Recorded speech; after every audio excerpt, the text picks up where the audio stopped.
যখন বাচ্চারা তাদের ফেভারিট ম্যাম পায়। আরে এটা তো আমারই ক্লাস। কি খুব খুশি না? কি ভাবছো এত ভালো ম্যাম পেয়ে গেলাম? হ্যাঁ কি হলো এত খুশি হওয়ার কি আছে? আমি কিছু বলছি না। না ম্যাম প্লিজ প্লিজ বলবেন আরে প্লিজ। ইয়ার তুমি যদি এরকম ভাবে বলো আমাকে তো বলতেই হবে।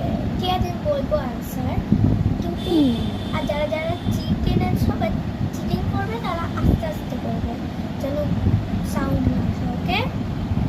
হ্যাঁ যখন আমি বলবো যে সব কিছু লুকিয়ে ফেলতে তখন লুকিয়ে ফেলবে, কারণ যখন প্রিন্সিপাল আসবে তখন কিন্তু সব কিছু লুকিয়ে নিতে হবে, যেন আমিও অবাক হবে তোমরাও অবাক হবে। ঠিক আছে?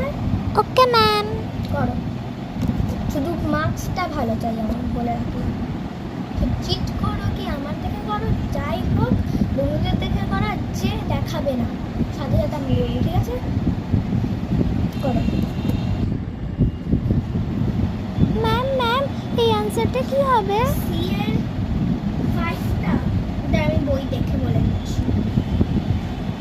ও ওইটা হবে অপশন বি।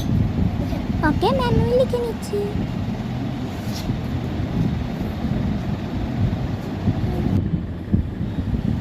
কি হচ্ছে? ম্যাম ম্যাম ও আমাকে দেখতে দিচ্ছে না। ঢুকতে দিচ্ছে না তোমার দেখে?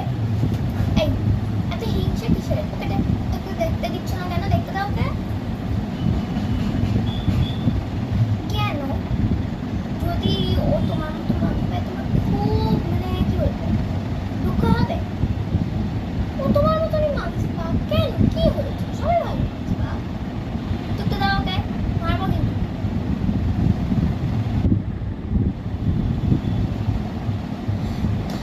এই সবাই চিটলো, সবাই চিটলো। ওকে ম্যাম ওকে ম্যাম আমি লুকিয়ে নিচ্ছি।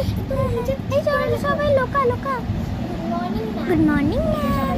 ভালো করে দিচ্ছে, আমিও ভালো করে দিচ্ছি। হ্যাঁ ম্যাম। চলে গেছে, আবার বের করে লেখো। Okay ma'am. লুকিয়ে লুকিয়ে লেখো, আমি তো আর কিছু বলছি না। পিছনে না যখন তখন চলে আসছে, লুকিয়ে লুকিয়ে। ঠিক আছে ম্যাম, কি ভালো একটা ম্যাম পেয়েছি।